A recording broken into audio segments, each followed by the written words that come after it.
Amigos, bienvenidos. Hoy es Domingo de Resurrección y aprovechamos desde el programa para felicitarles la Pascua. Quédense con nosotros porque hemos preparado un programa muy especial.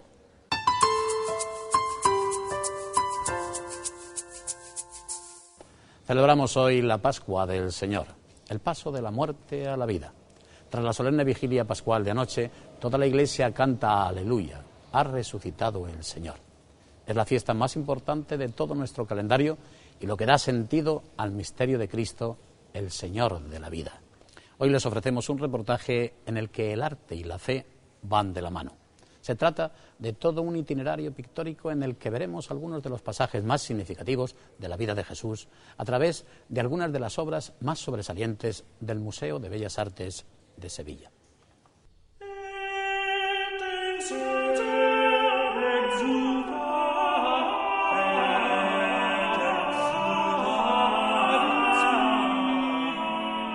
Hoy tenemos la gran suerte de estar en el Museo de Bellas Artes de Sevilla, que es un museo de los más importantes de España, no solo por su contenido artístico, sino también por su calidad.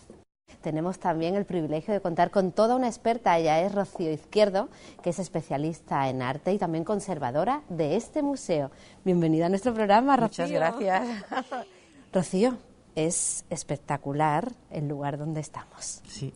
¿Por qué tenemos que visitarlo? Pues tenemos la suerte de que tenemos el museo más importante de Andalucía, que precisamente está ubicado en el convento de la Merced, convento del siglo XVII, que se conserva prácticamente igual que en su época, y contemplar los patios, la escalera, pasear, es fundamental venir a ver el edificio.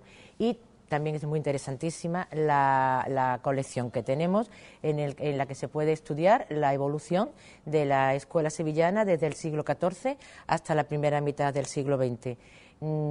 Hay pintura religiosa, tenemos también una evolución en la pintura del XIX, pintura costumbrista. En la escuela sevillana tenemos obras muy importantes de Gonzalo Bilbao, de José Villegas, luego llegamos hasta Vacarisas, pintores muy interesantes de varias escuelas españolas, no solamente andaluzas, y avanzamos solamente hasta la primera mitad del siglo XX. Así que es una colección bastante completa y amena.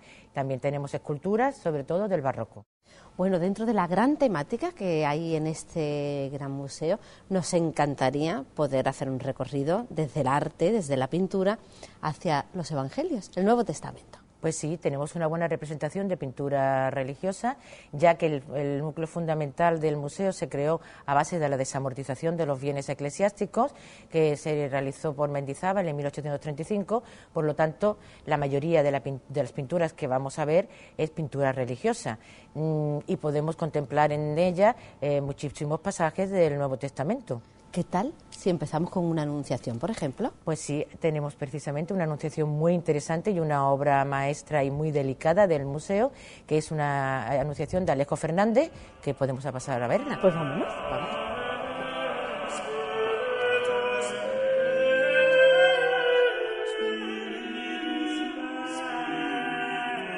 Yo diría que es una de las obras más interesantes que tenemos en el museo. Es una obra de un pintor alemán que se vino a Sevilla, Alejo Fernández, que es el introductor del Renacimiento en la escuela sevillana. En esta magnífica obra, que es una joya, como veréis, el pintor tiene dos influencias muy importantes, que es la influencia de la pintura italiana y la influencia de la pintura flamenca. La influencia de la pintura italiana la podemos ver en la maravillosa arquitectura, el fondo del suelo, los mármoles, la columna central que divide a los dos personajes. Vemos que es un pintor que se recrea mucho en la arquitectura clásica, muy renacentista, en la doble arcada, en los óculos romanos que vemos de toda la arquitectura italiana. Y sin embargo también vemos una influencia muy clara de la pintura flamenca, sobre todo en la introducción, la perspectiva de ese fondo de paisaje que hasta ahora en Sevilla no se ha visto. Los dos personajes también son muy característicos de la pintura flamenca. Vemos, por ejemplo, que la Virgen está, cuando el ángel viene a anunciarla, está con un libro abierto. Se dice que él estaba leyendo precisamente cuando le anunció el ángel Gabriel la profecía de Isaías, donde decía que el Mesías vendría de una mujer virgen terrena, ¿no? También hemos de destacar ese pequeño jarrón donde vemos un lirio. No es un lirio cultivado, ¿no? Es un lirio salvaje. El lirio es símbolo de la pureza y también, al ser salvaje, nos representa de que Jesús nacería de una virgen. No es usual en una representación de la Anunciación representar la figura del Padre Eterno, que lo vemos en el ángulo izquierdo arriba. Después, en medio de la composición, vemos al niño Jesús corpóreo con la cruz y sobre la cabeza de la Virgen el Espíritu Santo, lo que los tres compondrían la Trinidad, el Padre, el Hijo y el Espíritu Santo. Esta anunciación que lo podemos encontrar en el Evangelio de Lucas, en el capítulo 1, pues de aquí que nos vamos a una adoración de pastores, ¿te parece? Pues sí, podemos pasar a la adoración de los pastores de Murillo. Pues vámonos. Bueno, Rocío, porque sabemos que Murillo está muy representado en este Museo de Bellas Artes de Sevilla. Es impresionante toda su obra en conjunto. Sí, precisamente tenemos una buena colección de obras de Murillo, creo que la más importante de todos los museos españoles. Casi todo lo que tenemos es del convento de Capuchinos, excepto esa maravillosa Inmaculada que le llaman la Colosal, que procede del convento de San Francisco. Aquí ya podemos destacar la adoración de los pastores que mencionamos anteriormente. Impresionante esta obra. Es una obra impresionante. Murillo es un pintor de la segunda mitad del XVII, de la pintura barroca. Es un pintor que sustituyó a Zurbarán con una pintura mucho más adaptada al público, con la idea de la reforma para que la religiosidad llegue al pueblo, y entonces los personajes que vemos en esta obra son personajes muy populares. Bueno, toda esta parte de aquí, podríamos decir que es esta parte tan oscura. Sí, bueno, porque es que el momento que se capta es cuando la Virgen está levantándole el paño al niño Jesús, que se ve que está iluminado con una luz que no se sabe, típica del barroco, que no se sabe nunca de dónde viene, pero sí ilumina la figura del niño. La Virgen está levantando el paño para enseñársela a los pastores. Murillo tiene una característica en su pintura, que es una pintura con una pincelada muy suelta. Si nos acercamos al cuadro vemos que no tiene como mucha carga pictórica, sino que es un cuadro que más bien se ve el dibujo que lo que es la pincelada. La parte superior del cuadro aparece lo que es el rompimiento de gloria, donde aparecen unos ángeles, que es un recurso típico del barroco, tener siempre dos planos. Aquí ya los planos no están totalmente divididos en dos, sino que aparece solamente en la parte del fondo, como que es una escena religiosa, una escena donde se está mostrando lo que es verdaderamente el nacimiento del niño Jesús. Después de esta adoración, ¿a dónde nos podemos marchar? Podemos pasar a ver un bautismo de Cristo que tenemos muy interesante, que es de Pierre Porbus, y que es un pintor flamenco, que podemos pasar a verlo. Este es el cuadro que te comenté antes, que es el bautismo de Cristo de Peter Porbus, que es un pintor flamenco, también de la escuela sevillana. Él casi nunca estuvo en Sevilla, posiblemente esta pintura se trajo exportada desde el mismo Flandes. Pues aquí sabemos uno de los pasajes más importantes de la vida de Cristo, cuando empieza su vida pública, y San Juan, el precursor, lo bautiza en el río Jordán.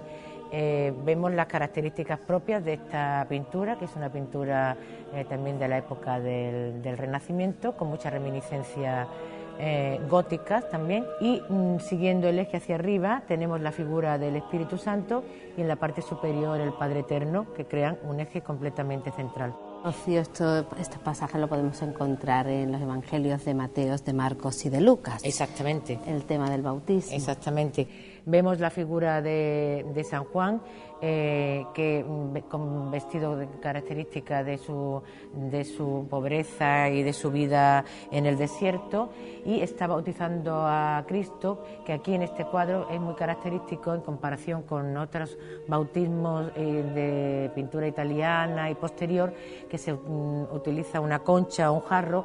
Aquí en la pintura flamenca es como derramar agua directamente de la mano del Bautista.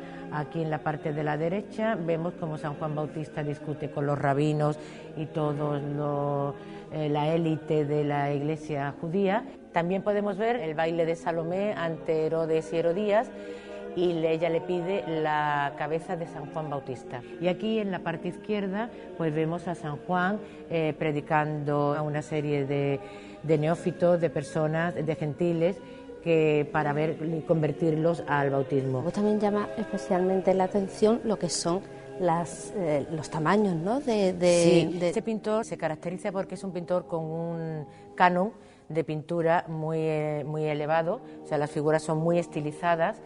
Y luego es una característica suya, por ello se han descubierto muchísimos cuadros, el gran tamaño que le pone tanto a los pies como a las manos de los personajes, que es una de sus características. También el colorido, también muy influenciado por la pintura veneciana, y todavía vemos muchas reminiscencias, que es una pintura del Renacimiento, vemos muchas reminiscencias del gótico en el tratamiento muy caligráfico, muy marcado de los pliegues. También marca mucho lo que es el enmarque de los rostros de los personajes, son sus características propias. Se me ocurre, Rocío, que pudiéramos dar un salto, porque una imagen que tenemos prácticamente todos es esa familiaridad con una Santa Cena.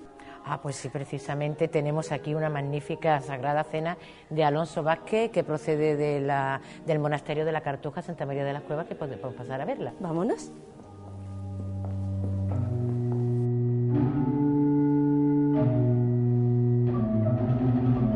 Bueno, pues esta es la cena de Alonso Vázquez que yo te nombraba anteriormente.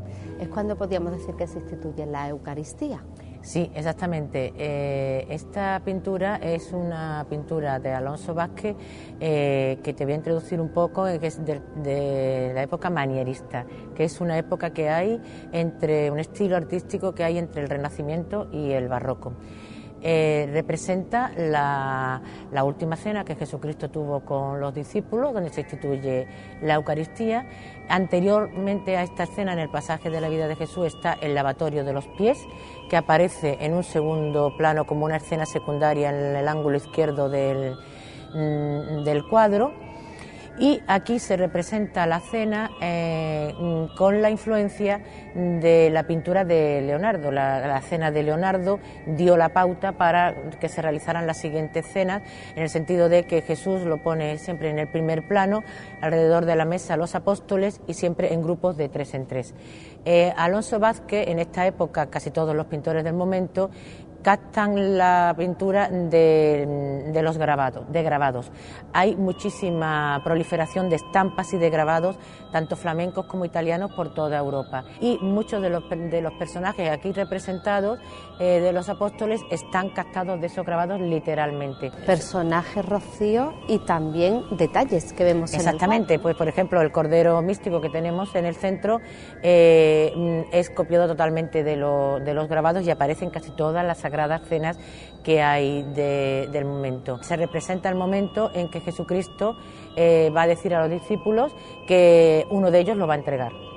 Su discípulo amado, que es San Juan, que aparece en la escena recostado sobre el regazo de Cristo, le está preguntando que le diga quién es. Y en primer plano pues vemos la figura de Judas, que está totalmente captada, porque es el que lleva la bolsa, que verdaderamente es el que Jesucristo le dirá a San Juan que es el que lo va a entregar.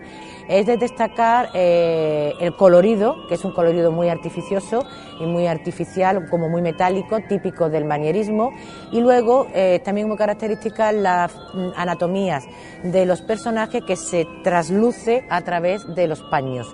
Eso es una característica del manierismo y muy traída de Miguel Ángel. ¿Y la ventana? Pues sí, la ventana es típica también de este momento, que ya estamos pasando al barroco, como ya también hemos visto el Renacimiento, que es una ventana abierta con un paisaje al futuro que nos marca la línea de perspectiva. Ya aquí el pintor, que está a finales del siglo XVI, ya a principios del XVII, ya nos está introduciendo el naturalismo.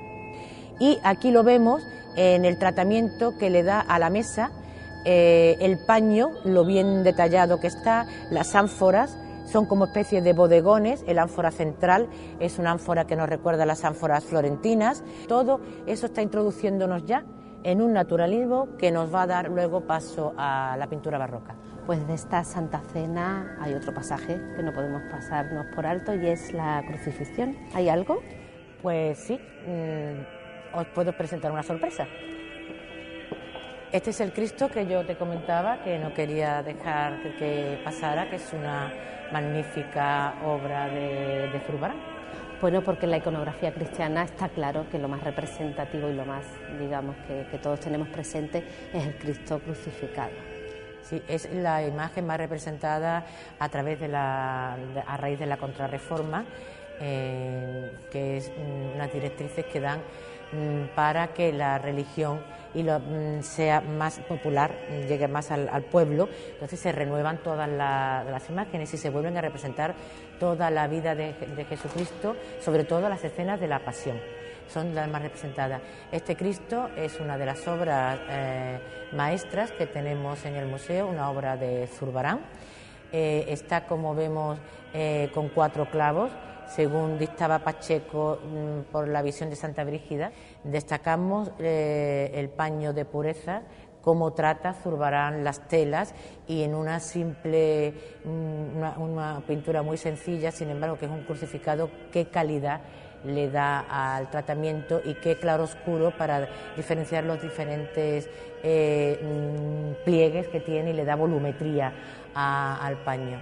El fondo oscuro es claro, impresionante. El fondo oscuro es impresionante y sirve para 2 cosas. Primero, porque las escrituras dicen que en la muerte de Cristo la tierra se oscureció, por lo tanto al pintor le viene muy bien pintar un fondo oscuro, y luego también le viene bien como recurso dentro de lo que es el barroco, el claroscuro, para destacar las figuras a través de un fondo oscuro que se nos vienen como si fueran escultóricas. Es un Cristo que no está muerto, está agonizante, con la mirada dirigida al cielo, al parecer diciendo ya las palabras: en tu mano encomiendo mi espíritu. No es un Cristo donde se ven las huellas de lo que ha pasado antes de ser crucificado, se ven poca sangre. Lo que el pintor en este momento intenta reflejar es más bien el sufrimiento espiritual y el sufrimiento psicológico que tiene el personaje, en vez del sufrimiento físico, que en realidad una vez que Cristo muere ya no cuenta para nada.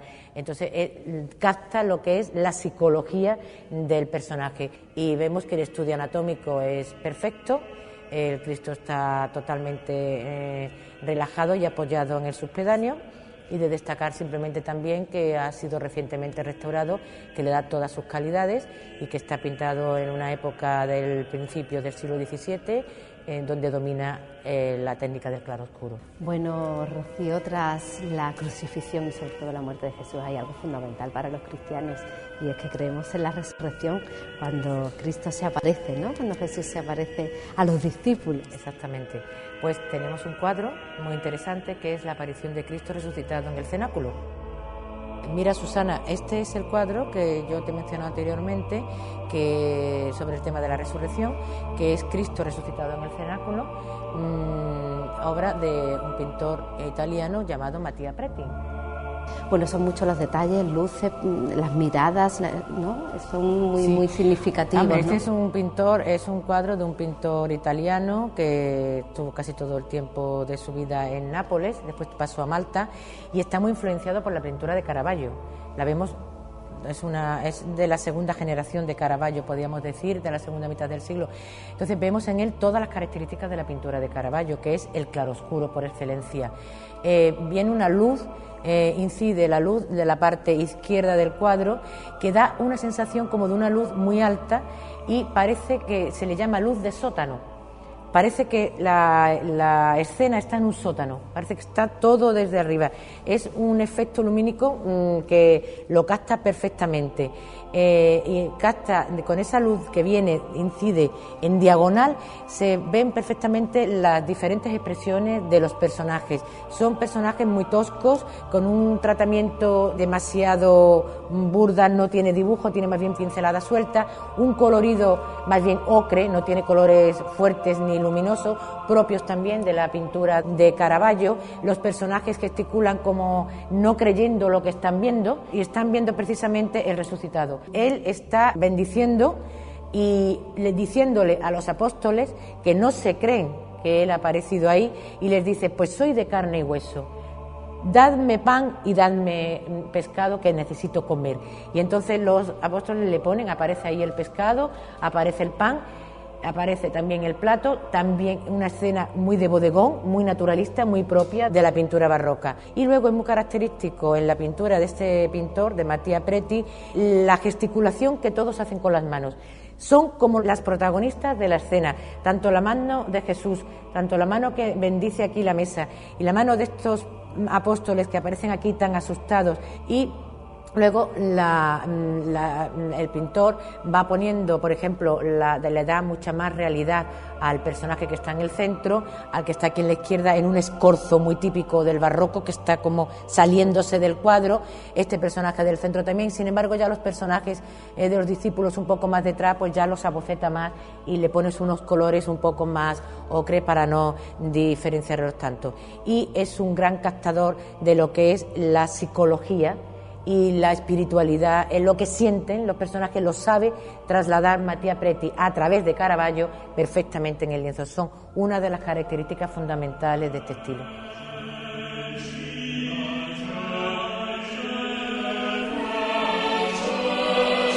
Bueno, Rocío, sin duda hemos comprobado que el arte, además de ampliarnos nuestra cultura, también nos sirve pues como un camino al trascendente, y es una puerta tal vez para dirigirnos hacia Dios. Queremos agradecer el que nos hayas acompañado, nos haya guiado como experta, como gran experta y conservadora de este Museo de Bellas Artes de Sevilla, y esperamos que no sea la única. Yo os doy las gracias y invito a todas las personas que nos han visto para que visiten los museos, son muy interesantes, y a vosotros, al equipo, que podráis venir cuando tenéis las puertas abiertas, podéis venir para ver otras facetas diferentes del museo. Ustedes recuerden que tenemos otra cita la próxima semana, no nos falten, que sean muy felices. Gracias.